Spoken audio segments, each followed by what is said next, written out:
الحمد لله رب العالمين والعاقبة للمتقين الصلاة والسلام على سيدنا وسيد الأنبياء والمرسلين وعلى آله الطيبين الطاهرين وأصحابه المكرمين المعظمين أما بعد فأعوذ بالله من الشيطان الرجيم بسم الله الرحمن الرحيم ثاني اثنين إذ هما في الغار إذ يقول لصاحبه لا تحزن إن الله معنا صدق الله العظيم وصدق رسوله النبي الأمين الكريم ونحن على ذلك لمن الشاهدين والشاكرين والذاكرين والحامدين والحمد لله رب العالمين مولاي صل وسلم دائما أبدا على حبيبك خير الخلق كلهم محمد سيد الكونين والثقلين والفريقين من عرب ومن عجم هو الحبيب الذي ترجى شفاعته لكل هول من الأهوال المقتحم يا صاحب الجمال ويا سيد البشر من وجهك المنير لقد نبر القمر لا يمكن الثناء كما كان حقه بعد الخدا حضور کوئی قصہ مختصر بیان ہو کس زبان سے مرتبہ صدیق اکبر کا بیان ہو کس زبان سے مرتبہ صدیق اکبر کا ہے یار بار محبوب خدا صدیق اکبر کا گدا صدیق اکبر کا خدا سے فضل پاتا ہے گدا صدیق اکبر کا خدا سے فضل پاتا ہے خدا کے فضل سے میں ہوں گدا صدیق اکبر کا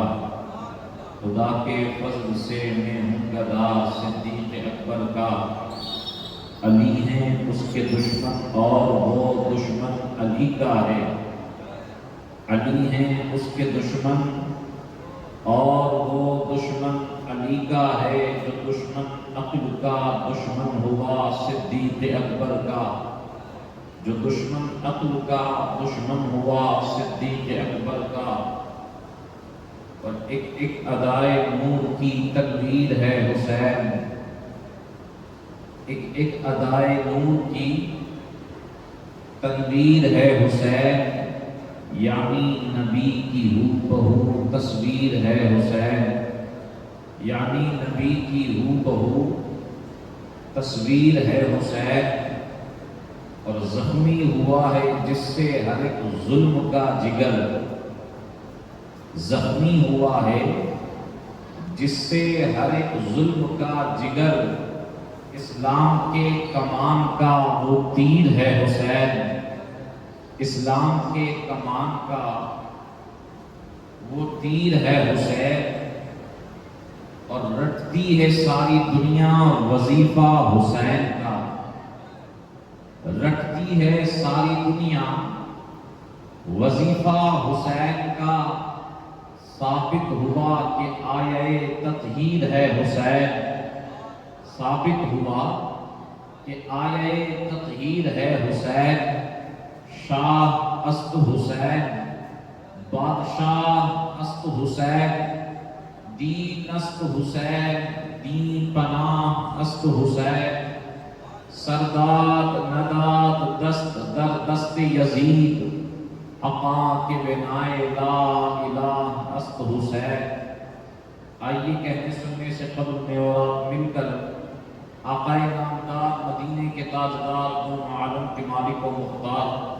انیس بے کساں چارہ ساز درد مندہ فخر رسول اللہ سیاح الہ مکان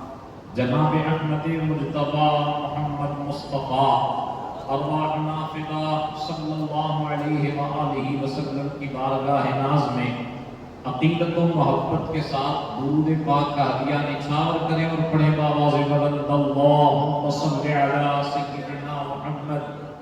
وعلی آل سیدنا محمد واصحابہ وبارک وسلم۔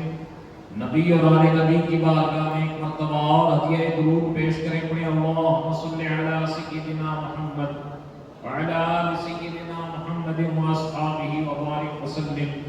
عشق رسالت مآب میں جھوم کر کے ایک مرتبہ اور بآواز بلند پڑھیں صلی اللہ علیہ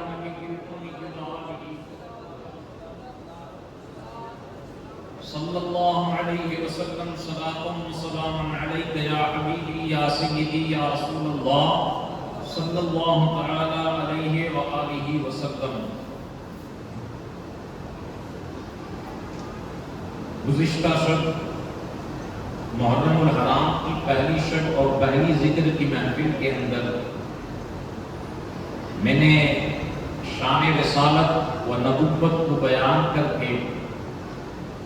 آقا جہاں صلی اللہ علیہ وآلہ وسلم کا ظاہراً پردہ فرمانا اور وصال فرمانے کے تعلق سے کچھ باتیں ذکر کرنے کی سعادت حاصل کی تھی۔ آج میری گفتگو کا عنوان خلیفہ اول بلا فصل امیر المؤمنین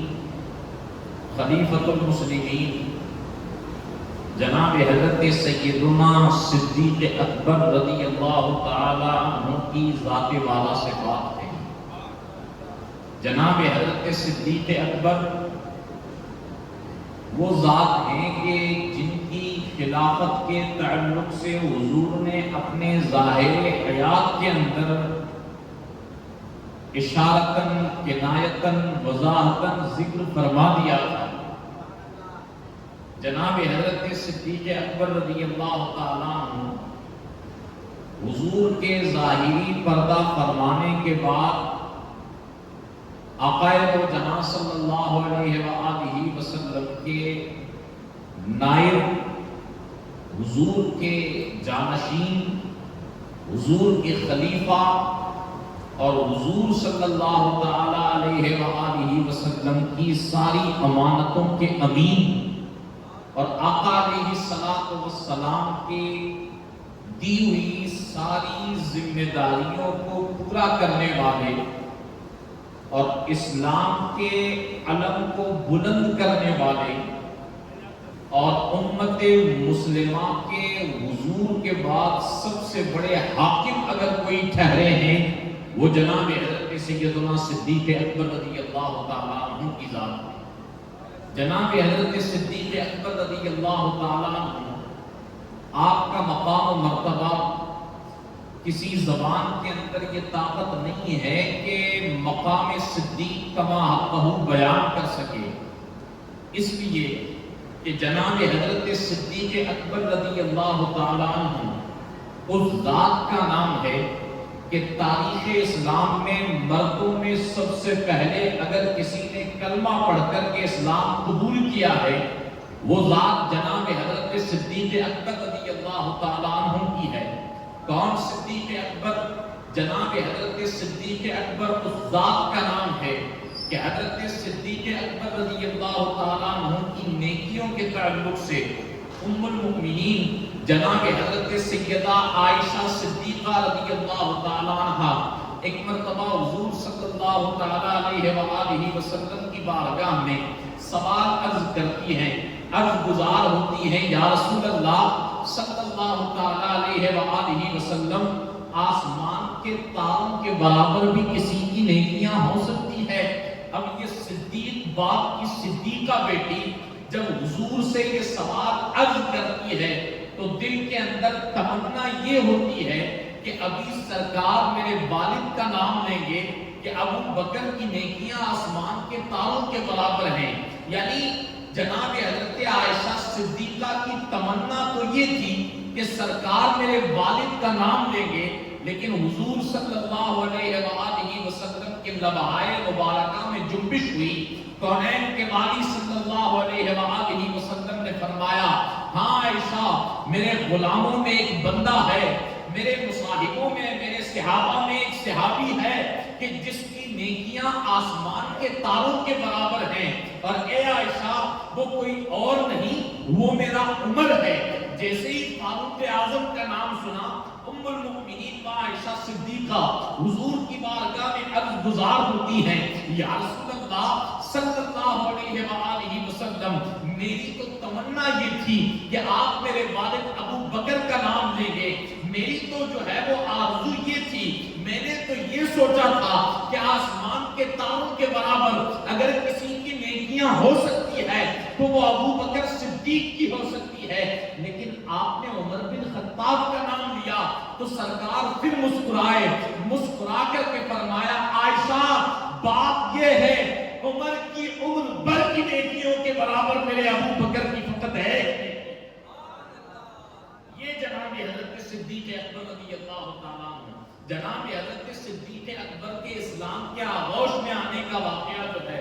وہ بڑا پیارا ہے، بڑا لطیف ہے۔ آپ نے مجملاً وہ واقعہ جو ہے وہ خطبہ سے، علماء سے، اس فقیر سے بھی سنا ہوگا، لیکن آج میرا دل چاہتا ہے کہ اس واقعے کو مفصل آپ کی سماعتوں کی دہلیز تک رکھوں۔ جب آقا دو جہاں صلی اللہ علیہ وآلہ وسلم نے اعلان نبوت فرمایا، ان دنوں میں جناب حضرت صدیق اکبر رضی اللہ تعالیٰ عنہ تجارت کے سفر کی غرض سے ملک یمن کی طرف جو ہے وہ گئے ہوئے تھے، اور جناب حضرت صدیق اکبر رضی اللہ تعالیٰ عنہ یہ اس ذات کا نام ہے کہ زمانہ جاہلیت میں بھی اگر مکے کی سرزمین پر کوئی پڑھا لکھا انسان تھا، کوئی معزز اور باوقار انسان تھا، جو سب سے بڑا تاجر بھی تھا، سب سے بڑا عزت دار بھی تھا، مکہ المکرمہ کا قاضی بھی تھا، بڑے بڑے رئیس، بڑے بڑے امیر، مکہ کے بڑے بڑے سردار جس ذات کا احترام کرتے تھے،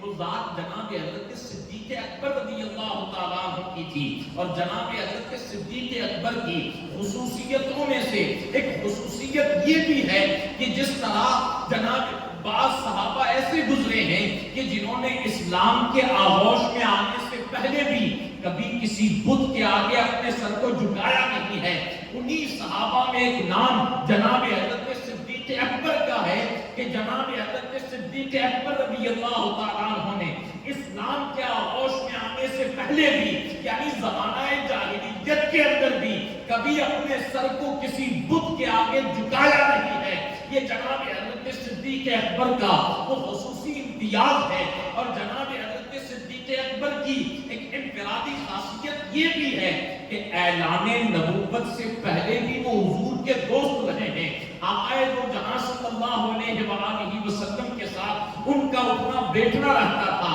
ابھی سرکار نے اعلان نبوت نہیں فرمایا تھا، ابھی کسی کو یہ شعور تک نہیں تھا، ابھی کسی کو یہ پتا بھی نہیں تھا مکہ کی دھرتی پر کہ یہ عبداللہ کا بیٹا نبی بن کر کے تشریف لایا ہے۔ ان دنوں میں بھی جناب حضرت صدیق اکبر کی سرکار کے ساتھ بڑی گہری دوستی تھی، لیکن ہوا یوں کہ جن دنوں سرکار نے مکہ کی دھرتی پر اعلان نبوت فرمایا ہے، ان دنوں جناب حضرت صدیق اکبر یمن کی سرزمین پر تجارت کے لیے گئے ہوئے تھے۔ جناب حضرت صدیق اکبر یمن کی دھرتی پر ہے۔ ایک مرتبہ رات کو حضرت صدیق اکبر سوتے ہیں تو آپ نے ایک خواب دیکھا۔ وہ خواب کیا تھا؟ جناب حضرت صدیق اکبر نے دیکھا کہ آسمان کے اندر ایک چاند طلوع ہوا ہے، اور اس چاند کی روشنی، اس چاند کی چاندنی جو ہے وہ ہر گھر تک پھیلی ہوئی ہے، ہر گھر کے اندر اس چاند کی چاندنی پڑ رہی ہے۔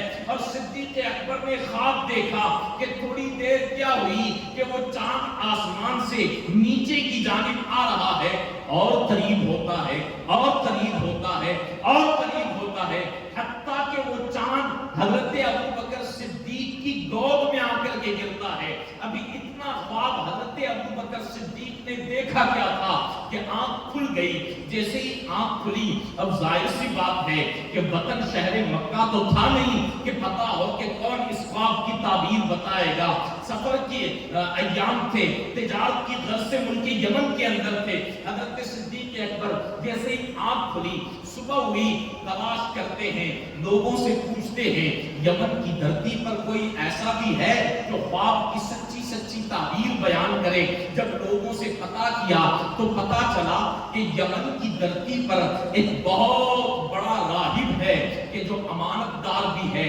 حق گو بھی ہے, بڑا امین بھی ہے, اور وہ توریت اور زبور کا جاننے والا بھی ہے, آسمانی کتابوں کا عالم بھی ہے, لیکن بڑا ضعیف ہے. 390 سال اس راہب کی عمر ہو چکی ہے. آپ اندازہ تو لگائیں, اتنا ضعیف العمر وہ راہب ہے اور اتنا بڑا عالم ہے کہ توریت اور زبور اور آسمانی کتابوں کے علم کے ساتھ ساتھ وہ علم الابدان بھی جانتا ہے, وہ بدنوں کے علم بھی جانتا ہے, وہ لوگوں کی شکل و صورت کو دیکھ کر کے اس کے مزاج کو بتا دینے والا وہ راہب ہے. جیسے ہی جناب حضرت صدیق اکبر نے اس راہب کا چرچا سنا ہے, اس راہب کے تعلق سے خبر سنی ہے, تو جناب حضرت صدیق اکبر تلاش کرتے کرتے اس راہب تک پہنچے ہیں. 390 سال اس راہب کی عمر ہے. بستر پر وہ راہب جو ہے وہ لیٹا ہوا ہے, لیکن بڑا امانت دار تھا, بڑا حق کو انسان تھا. وہ قوم یہود کی طرح نہیں تھا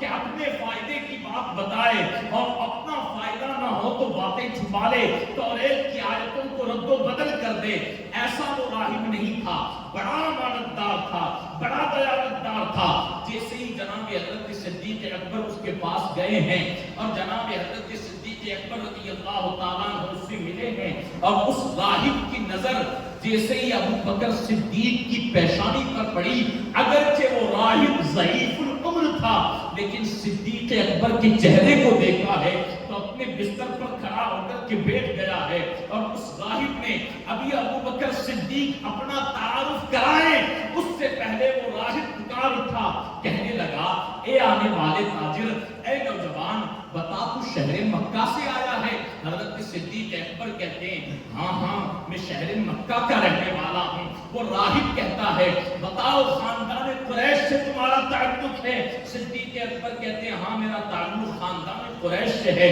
پھر وہ راہب نے کہا, خاندان قریش میں قبیلہ بنو تیم سے تمہارا تعلق ہے؟ صدیق اکبر نے کہا, ہاں ہاں قبیلہ بنو تیم سے میرا تعلق ہے. اس راہب نے حضرت صدیق اکبر کی چوڑی پیشانی کو دیکھا, بلند ماتھے کو دیکھا, حضرت صدیق اکبر کے رخسار کو دیکھا, لمبی داڑھی مبارکہ کو دیکھا, حضرت صدیق اکبر کی اداؤں کو دیکھا, تو جناب حضرت صدیق اکبر سے کہا آنے والے نوجوان, ایک بات اور جاننا چاہتا ہوں. صدیق اکبر کہتے, اتنا تو بتا دیا, اب کیا جاننا چاہتے ہو؟ اب تمہارے دل کے اندر خیال کیا ہے؟ وہ راہب کہتا ہے, اے نوجوان, ذرا اپنا قمیص اٹھائیں, ہٹائیں, میں تمہاری ناف کو دیکھنا چاہتا ہوں. صدیق اکبر حیرت میں ہیں, بھلا میں قمیص ہٹاؤں, وہ ناف میں ایسا کیا راز ہے کہ تم دیکھنا چاہتے ہو؟ اس وقت وہ راہب نے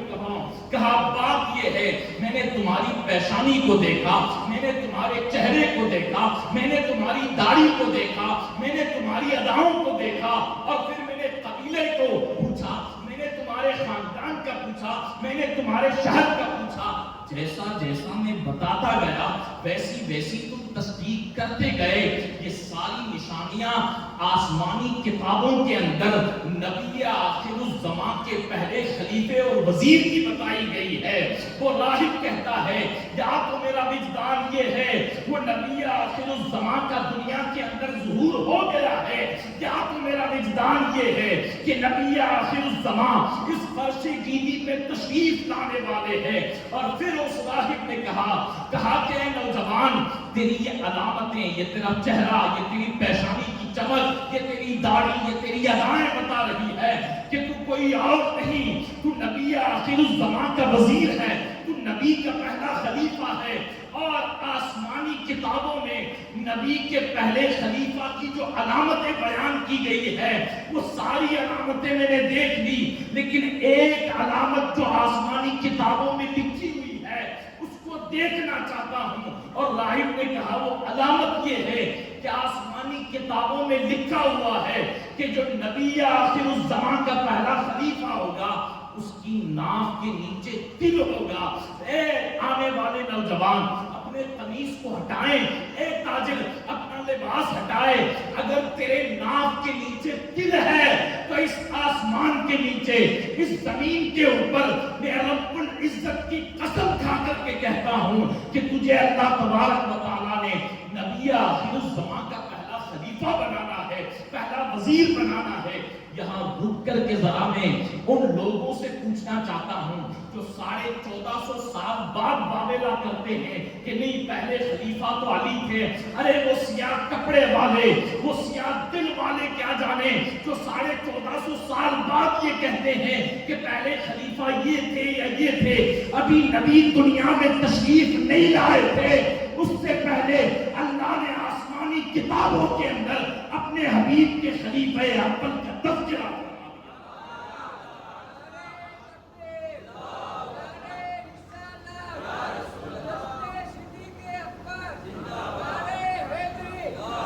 جناب حضرت صدیق اکبر نے اپنا قمیص ہٹایا۔ جیسے ہی قمیص ہٹایا تو اس راہب نے کیا دیکھا کہ ان کی ناف کے نیچے چھوٹا سا تل موجود ہے۔ جیسے ہی وہ دیکھا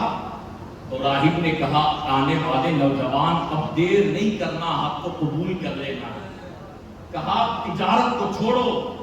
مال کو چھوڑو، سفر تجارت کو ختم کرو، فوراً مکہ کی دھرتی پر جاؤ۔ وہاں جاؤ گے تو پتا چلے گا کہ نبی آخر الزمان کا شہر مکہ کے اندر ظہور ہو گیا ہے، اور جب ان سے ملاقات ہو جائے تو بغیر چونو چرا ان کا کلمہ پڑھ کر کے مشرب اسلام ہو جانا۔ اور پھر اس راہب نے کہا نوجوان جانتے ہو کہ میری عمر جو ہے وہ 390 سال کا بوڑھا ہو چکا ہوں، میں مکہ تک آنے کی استطاعت نہیں رکھتا، لیکن میں نے نبی آخر الزمان کے جب سے آسمانی کتابوں کے اندر اوصاف پڑھے ہیں نا، تب سے میں نے نبی آخر الزمان کی شان میں نعت لکھنا شروع کیا ہے۔ 2-4 نعتیں جو ہے وہ میں نے نبی آخر الزمان کی شان میں لکھی ہے۔ وہ سارے کاغذات اس راہب نے نکال کر کے حضرت ابو بکر صدیق کے حوالے کیے، اور حوالے کر کے کہا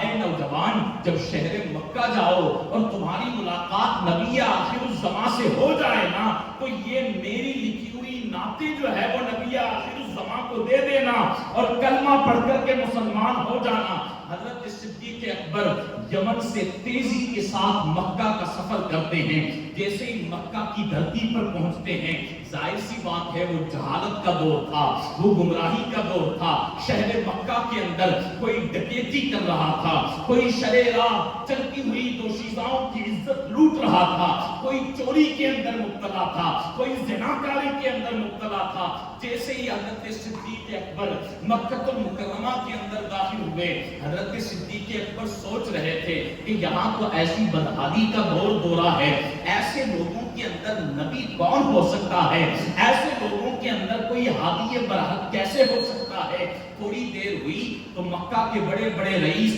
حضرت صدیق اکبر کے پاس آئے اور آ کر کے کہنے لگے ابو بکر مہینے گزر گئے، یمن گئے ہوئے تھے، بتاؤ خیر و عافیت سے لوٹے ہو؟ حضرت صدیق اکبر نے کہا ہاں میں تو خیر و عافیت سے لوٹا ہوں، لیکن بتاؤ تو صحیح مکہ کا کیا حال ہے، یہاں کا معاشی حال کیا ہے، یہاں کا مذہبی حال کیا ہے؟ تو مکہ کے سرداروں نے بتایا، کہا کیا بتائیں ابو بکر، معاشی حال تو ٹھیک ٹھاک ہے لیکن مذہبی حالت ٹھیک نہیں ہے۔ کہا کیا ہوا؟ کہا وہ قبیلہ بنو ہاشم کے اندر وہ عبد المطلب کا جو پوتا ہے نا، وہ عبداللہ کا بیٹا جو تیرا دوست ہے نا محمد، اس نے نبوت کا اعلان کیا ہے، اس نے نئے دین کا اعلان کیا ہے، اور وہ اپنے باپ داداؤں کے خداؤں کو جھٹلاتا ہے۔ جناب حضرت صدیق اکبر نے جیسے ہی سنا ہے تو ان سرداروں کو چھوڑا، دوستی تو سرکار سے پہلے بھی تھی، تو جناب حضرت صدیق اکبر دوڑتے ہوئے حضور کی بارگاہ میں پہنچے۔ سرکار کی بارگاہ میں بیٹھ کر کے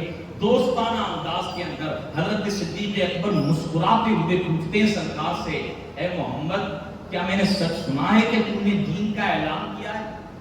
کہ تم نے اپنی نبوت کا دعویٰ کیا ہے؟ سرکار دو جہاں صلی اللہ علیہ وسلم